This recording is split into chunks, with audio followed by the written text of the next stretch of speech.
Sure. Welcome, everyone. I see we have 4 people, participants right now, attendees. Welcome. As we go through this, we're going to do something a little different since there's only 4 of you. After I go through my presentation, which will be pretty quick, we're going to have an open rather than breakout into breakout rooms. We're going to stay on this main chat or main session, and we'll go over these questions together. And that's where you can unmute and provide some of your input on these questions versus just going in a group with such a small group of just 4 of you. I think that would be better. I will take questions. Either you can unmute yourself or you can go through the chat, although right now I can't seem to find the chat of within this, but I'll figure it out. I should be able to see chat here, Jessica, but I don't. Yeah, so Dan, I think that since you're sharing your screen at the top of your screen there, the Zoom controls kind of disappear on you sometimes. So you might just need to hover up there and that should pull down. And it may be under those 3 little dots to the side and then a drop down for chat. Let me just look here quickly. Oh, I do see it. I'm sorry. No problem. They hide. I don't want to tell people. I don't want to tell people that I'm actually in technology. No, I see it now. Yes. Okay. So what I'd like after I quick introduction here, if the 4 of you would just in the chat tell me if you're a student, and if you're a student, where are you a student, and what if you're a AKSI chapter member. You can say that. If you're a professional, just say, hey, I'm a professional. Just to give you a quick background on myself, I've been in information technology, information services right out of college, so over 34 years. I went to Bradley University in Peoria, Illinois. I was an AKSI member, Gamma Theta chapter. I won't say what year, but you can kind of figure it out 34 years ago, over 34 years. And been in technology. Basically, in the last few years, I've been in a director or senior IT leadership role. My background really is not programming; it's enterprise infrastructure. That's the servers and the mobile devices, for example. So all the way from the client to all the way to the back end on the databases. So the gamut of infrastructure is my involvement, and I've been in I'm still considered hands-on architect engineer, but in more of a senior leadership role and what's called a director of IT infrastructure. Most recently in healthcare at Sinai Health System, but I've been in retail as well, very large corporate organizations in retail, financial services, and as well as a couple non-for-profits. So I'll stop there. But what I want you guys to get out of this is not just an appreciation, but a deeper understanding of innovation and why it's important. And we'll zip through a few slides here, but I would like this to be interactive.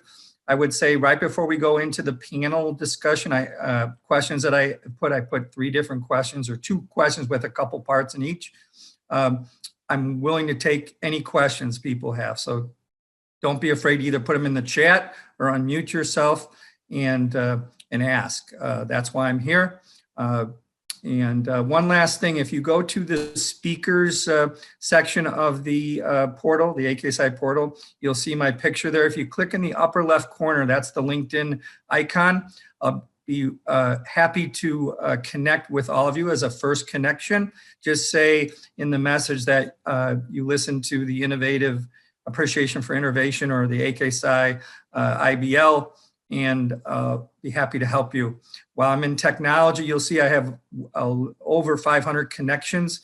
So take a look. Once you become connected with me as a first connection, you can see other people from other companies that you may want me to introduce you, and I'll be happy to do so. Now, some of those people you meet, you don't really have a strong relationship, but in this day, in the new normal, where people are willing to help out. So if you're looking to enhance your career or start your career, I'm what's called an open LinkedIn person that will help you in any manner I can. So please take advantage of that. And when this is over, connect with me and I'll be happy to do that. So that being said, let's get started here. Thank you for the people that, looks like we have, right now we have 3 students. I'm looking for the 4th person, but thank you. It looks like we have, it gives me an idea of the type of audience that we have here. So I'll go with, oh, there is 1 professional. Great, great. So welcome everyone. And it looks like everyone here is in the US. So good afternoon to most of you. So just looking at the first slide here. No, I'm not going to be able to get the slide to the next slide here. Come on. Oh, there we go. Okay. So I'm just giving you just a quick, since this is an Institute of Business Leadership and there's 4 core principles, innovation is one of those. So just a level set here quickly on what does that mean?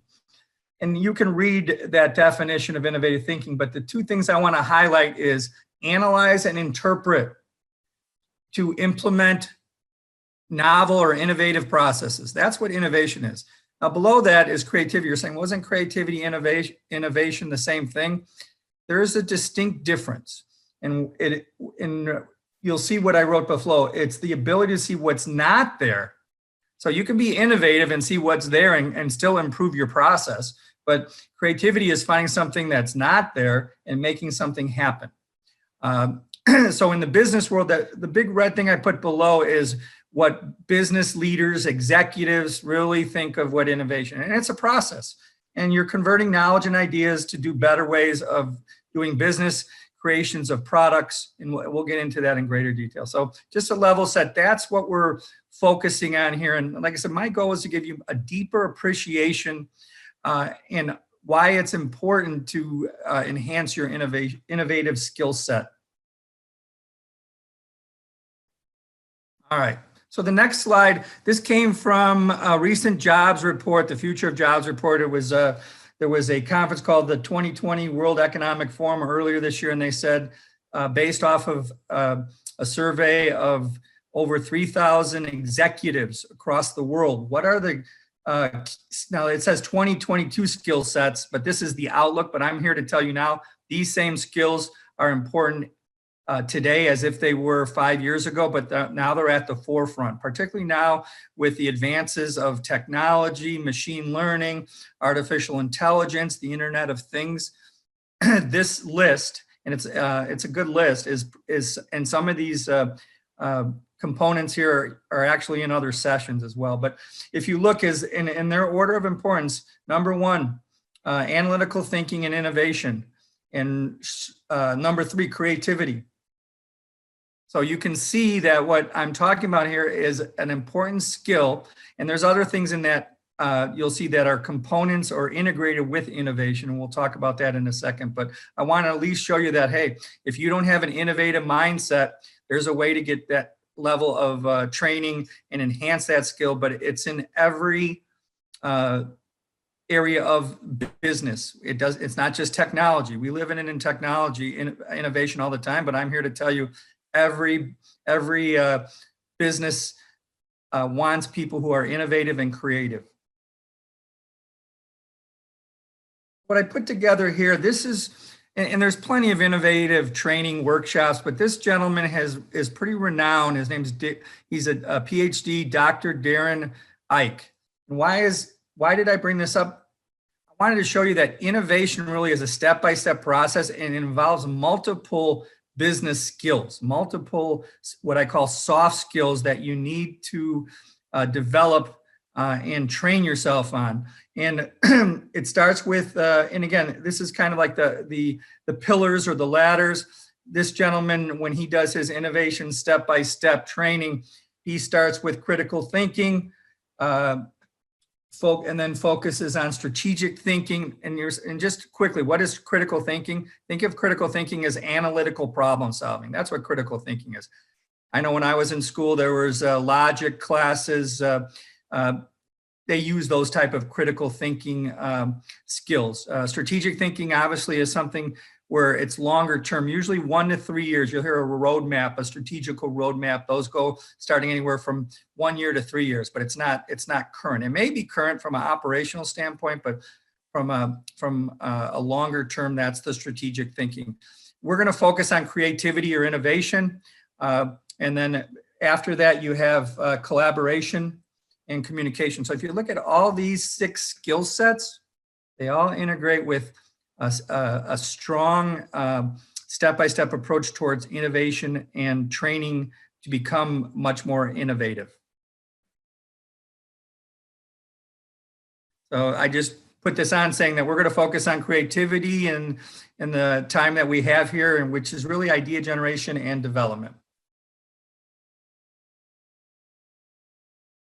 I wanted to show here was in Peter Drucker, one of the, no longer with us, but one of the founders of, in any book you'll read in terms of management and improvement on these type of skills, Peter Drucker. But what his point was is when you're, what is a product or services customer want to pay for? In order to understand what that is you have to be creative and innovative. So this slide shows you what I call the innovative product life cycle. So on the top there, it says, how do you create and develop ideas for your challenge? The challenge could be 3 things. Within innovation, there's 3 types of innovation. You got continuous improvement, which is really incremental enhancements. You have a product in place, but you want to enhance that product. So that's considered a continuous improvement innovation. Sustaining innovation, that's, we have a product, but we want to take it to the next level. We want to go to a next generation of a certain product out for the customer. And the third thing is called disruptive innovation. And those are transformational type of innovation ideas. A great example is the Internet of Things, IoT, all the things that you can do from your phone and that you can still control in the comforts of your home remotely. So that's disruptive innovation. So what this is telling you, and I'm not going to read all of it, but the three stages of innovation are really challenge, ideas, pretty intuitive, and then what action you're going to take. So let's look at that little what I call innovation life cycle process. Let's go through that quickly. So within the process, and there's really 2 types of people. You're going to have idea generators and idea implementers.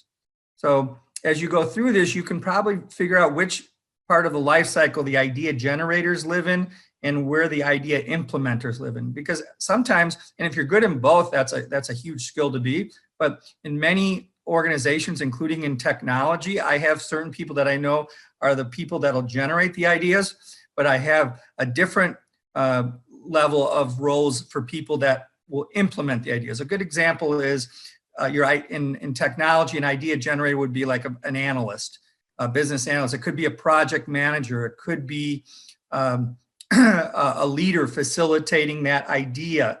But the implementers are usually an architect, an engineer. Those are the type of people that are going to take the idea and put a solution together to make it viable based off of the goal, whether it be continuous improvement, a sustaining innovation, or a disruptive innovation. So what is empathy? And it's different than sympathy, but empathy is the ability to understand and share the feelings or emotions of others. If you're familiar with emotional intelligence, it's one of the key key components to emotional intelligence. So, and I'll tell you, I wasn't good at empathy. One of my bosses was great at it and taught me how to be empathetic. And it's more than just understanding somebody and being sympathetic, but literally sharing those same feelings or emotions with others. So within innovation, empathy is an important part of that life cycle process.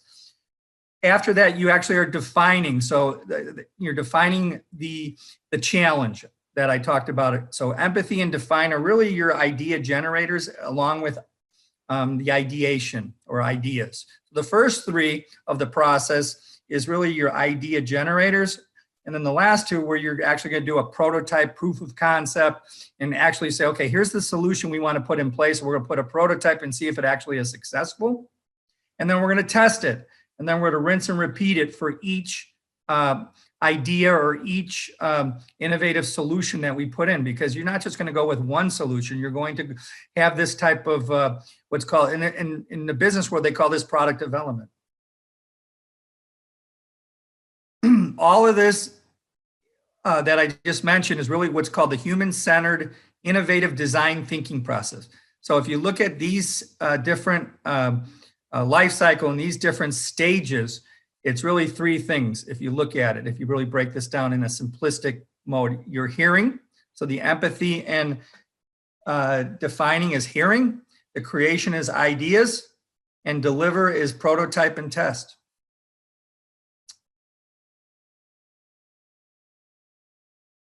And then when you move up in your career and become a leader, you're going to not only be able to coach and train innovation, you become the facilitator.